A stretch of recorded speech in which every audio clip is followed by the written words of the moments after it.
ఆషాఢం వచ్చిందంటే గోరింటాకు సీజన్ వచ్చేసింది కదా అండి. ఆషాఢంలో గోరింటాకు ఎందుకు పెట్టుకుంటారో కామెంట్ చేయండి తెలిస్తే మాత్రం. కానీ పక్క ఒక 5 times అయినా పెట్టుకోవాలంటారు ఆషాఢం అయిపోయేలోపు. ఇక ఆషాఢం స్టార్ట్ అయ్యాకనైతే మేమైతే ఇప్పుడు ఇదే ఫస్ట్ టైం అండి మైదాకు. కానీ మాకు దొరకడం అయితే చాలా కష్టము. ఎనుకులాడ అయితే మైదాకైతే పట్టుకొని వచ్చేసాము. తెచ్చుకొని అయితే రుబ్బుకున్నామండి. కానీ కలర్ మాత్రం సూపర్ అంటే సూపర్గా పడింది. కానీ నేను పడినాక తర్వాత వీడియో అయితే తీయలేదు. ఇక వీడియో తీసిన వరకే పోస్ట్ అయితే చేస్తున్నాను. అసలు మనము రుబ్బి ఇట్లా గిన్నెలకు వేసుకునేటప్పుడే సూపర్ అంటే సూపర్గా పడింది.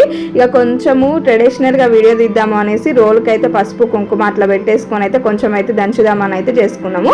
ఇక నేను వీడియో తీస్తా అని అన్నాక అయితే మా ఆయన అయితే దంచిండు. కొంచెము చాలా అసలు మెత్తగా అయిపోయింది, లాతగా ఉండే ఆకు. అందుకోసమే ఇక కొంచెం నేను కూడా ట్రై చేశాను దంచడానికి. కానీ రోట్లో దంచితే మాత్రం మంచిగా పెట్టుకుంటే మంచిగా ఉంటుంది. ఒకప్పుడు అయితే రోట్లోనే దంచుకునే వాళ్ళు కదా, ఇప్పుడైతే మిక్సీలో వేసుకుంటుండ్రు.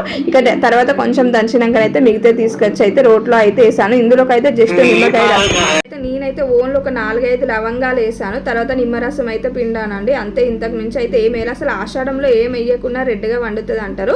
కానీ కొంచెం అట్లా వేసుకుంటే ఇంకా మంచిగా వండుతుంది అని అయితే వేసాను. కానీ సూపర్ అంటే సూపర్గా వాడింది. మీరు ఎట్లా గోరింటాకు తయారు చేసుకుంటారో కామెంట్ అయితే చేయండి. నేనైతే ఎప్పుడు చేసినా ఇలానే ఒక 4-5 లవంగాలు వేసుకొని కొంచెం నిమ్మరసం వేసుకొని అయితే చేసుకుంటాను.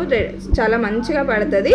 మీరు ఈ ఆషాఢంలో గోరింటాకు పెట్టుకున్నారా లేదా అనేది కూడా కామెంట్ చేయండి. కానీ గోరింటాకు పెట్టుకుంటే చేతులకైతే చాలా అందం వచ్చేస్తుంది. Please subscribe.